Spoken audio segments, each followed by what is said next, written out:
Just a year ago, everyone thought the Rams were done. Aaron Donald gone, Stafford aging, McVay half retired in his mind, the dynasty window wasn't closing, it was welded shut. But now, 11 weeks into 2025, the Rams aren't rebuilding, they're terrorizing the entire NFL. They have the MVP frontrunner, hands down the most dangerous passing attack in the league, in a defense that's overwhelming teams with raw violence and sheer speed. This isn't a revival, it's a warning shot. Because of all of those things and everything we're going to go over in today's video is exactly why the LA Rams are the scariest team in the entire NFL.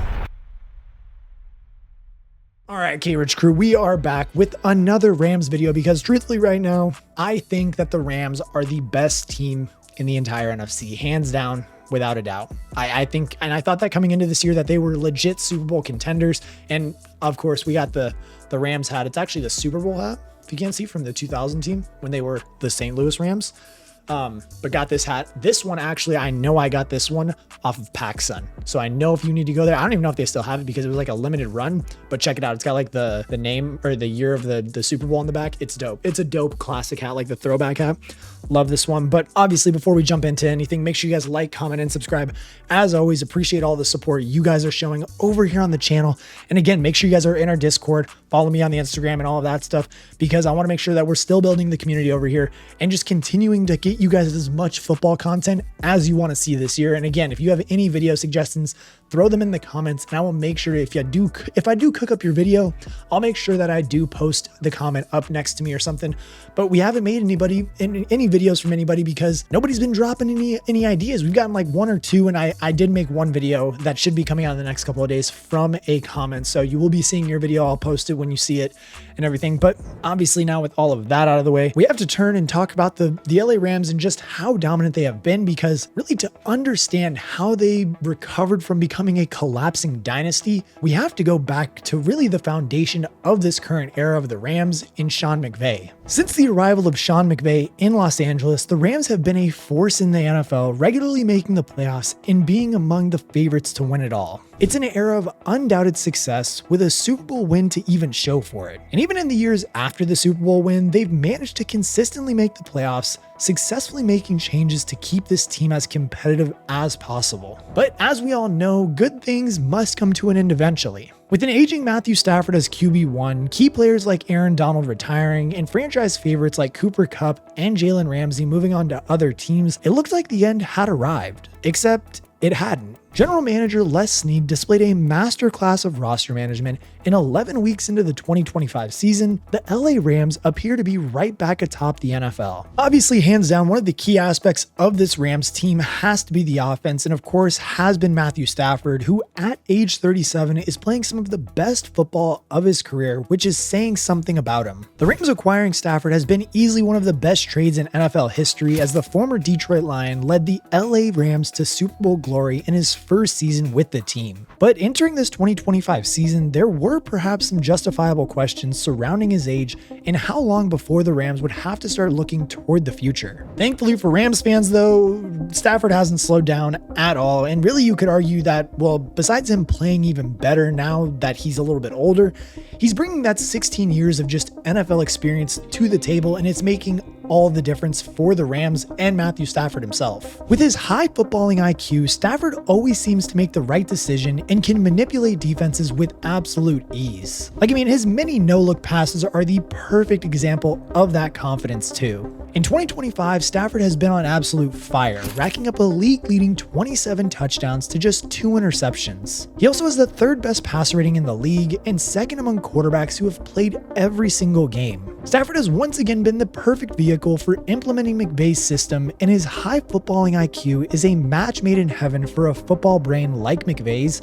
with the pair outsmarting every team they go up against. Add in his elite accuracy and arm talent, and you get a season like this where Stafford is ripping defenses apart with absolute ease. And really, this is a core component of why Stafford's tenure in LA has been such a success, and the output could well be another Super Bowl this year, and if he keeps playing this well, it's gonna be that result. Of course, his abilities also open up things for the run game, and vice versa, with the quality of Kyren Williams and Blake Corum doing the same for Stafford, opening up play action situations which Stafford is elite at exploiting. splitting. This versatility gives McVay so many different points of attack to utilize, culminating a 27.2 points per game effort, which ranks second best in the NFL. And really to that point too, it kind of brings us to what we need to talk about on this team and just really in the NFL is why Matthew Stafford is a top contender and really should be the favorite for the MVP right now. Like with the stat line that Matthew Stafford is putting together and the teams that they're beating every single week and just how good the Rams look right now, really there are very few players who come close to challenging him for that MVP award. Like you could argue Drake May, but even then I still would go with Matthew Stafford. And really what I think allows Stafford to excel in his role as a leader of the offense is the exciting talent making up the Rams' skill positions. LA has spent the last few years adding young talent on the offense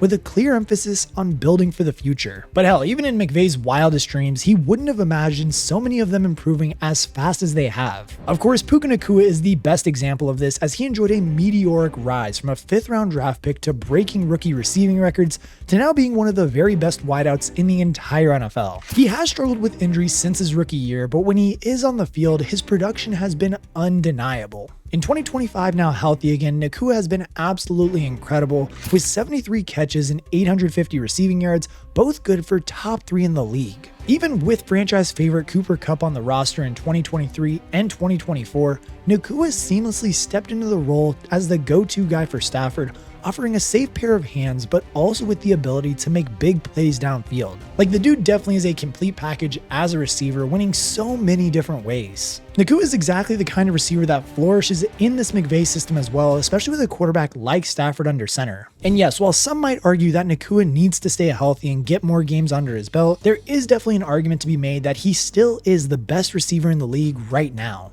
But I think what is particularly scary for the rest of the NFL is who came in to team up with Nacua over this offseason. As we all know, Davante Adams did join the team in free agency, coming in after a few down years in Vegas and New York, but he has now reinvented himself again in LA, proving that he still is an elite receiver even at the age of 32. He's easily been Stafford's favorite target in the red zone as well, catching a league best 10 touchdowns. Really, Adams just works so well with Nacua as they both provide an elite threat as individuals while also creating better situations for the other to flourish in. This duo has developed into the best in the league, providing Stafford with even more options in the pass game, and in these 10 games, Adams has shown that he and Stafford are on the right page, making his acquisition a great move by GM Les Snead and one that could lead to a Super Bowl ring. As we know too, the rushing attack has also developed into one of the most productive in the league and it adds some balance to the team as well. This has always been an important aspect of McVay's system as he wants his backfield to run with aggression and power, which then is intended to open things up for the passing game. Kyren Williams has always been a favorite of McVay's and is one of the most reliable running backs in the entire NFL. But now this year, he is being spelled much more frequently by sophomore running back Blake Corum, creating a brilliant tandem that brings a combination of speed, power, and shiftiness. Williams is an ideal 3-down back, picking up yards easily and with his vision and physicality,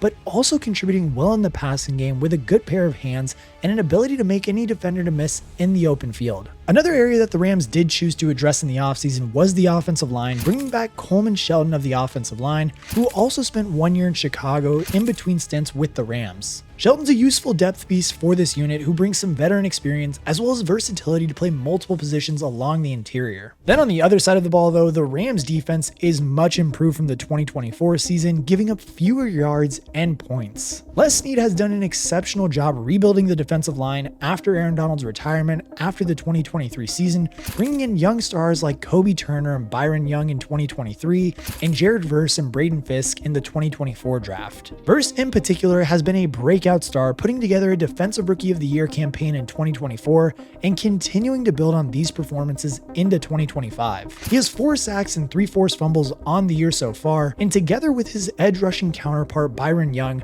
the Rams have a really exciting young partnership that offenses have to deal with. Young is easily and undeniably a star in the making, which is particularly exciting when you consider that the same can be said for all of the guys like Jared Verse, Kobe Turner, and Braden Fisk as well. They have all had brilliant starts to their career and will benefit greatly from being able to continue to grow together, and especially as the man calling the shots, KRICH is a clearly very smart defensive-minded coach. I mean, even look at Sam Darnold in the Seattle offense. They were looking completely lost out there in week 11. It definitely is the front unit that is the heart and soul of this Rams defense, and their philosophy under Shula has been to generate pressure to create chances for the rest of the defense to make plays. Having threats like Verse and Young on the edge allow for the Rams to not have to rely on blitzes very often, but still get pressure. And as things stand too, it's working, as they currently rank inside the top 10 with 27 sacks, while also ranking second in the NFL with 10 turnovers. Truly, if the Rams do have ambitions of a Super Bowl run, this front five is going to be a big part of putting them in positions to win those games. And if history is anything to go by, a team with a defense that gets pressure and turnovers typically has success in the playoffs and Super Bowl. I mean, you only have to look to last season and look at the Eagles as an example. I really do think, though, that the Rams secondary is probably the biggest question mark for this team heading into this season, but so far they have held up nicely. Waiver wire additions and Emmanuel Forbes have outshone expectations so far,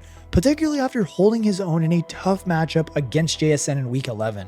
Meanwhile, Cam Curl and sophomore Cameron Kitchens are really clicking as a safety partnership, picking up 2 interceptions apiece. Then nickel Quentin Lake has also been brilliant, leading the team with 10 pass breakups to go along 61 tackles, 1 sack, and 1 tackle for loss, and even a forced fumble. All in all, though, this is a very well-rounded defense and one that absolutely looks capable of playing at a high enough level to support this offense on a run to the Super Bowl. As we now get into the business end of the season too, the Rams are suddenly looking like a top contender. There really are few weaknesses on this roster and a good mix of young and veteran talents, and of course some studs who are the top of their respective positions. Matthew Stafford could well be on track for an MVP award, while Puka Nacua could be in line for an Offensive Player of the Year award, and that's without mentioning the likes of Devontae Adams, Kyron Williams, or this ferocious defensive line. And look, the truth is, this Rams team isn't a fluke or a feel-good resurgence. They're a fully formed powerhouse which is balanced, physical, explosive, and playing with a confidence that we haven't seen since their Super Bowl run. Matthew Stafford looks like an MVP, the offense has weapons everywhere you look, and the defense is young, fast, and relentless. Like, this is the kind of roster that wins in January, and the kind of roster that nobody wants to see across from them when everything is on the line. If they keep playing at this level, the NFC doesn't belong to the Niners, the Lions, or anyone else. It goes through LA. The Rams have had every ingredient to win the whole thing this year, and right now, it's hard to argue that anyone in the NFL is scarier than these LA Rams.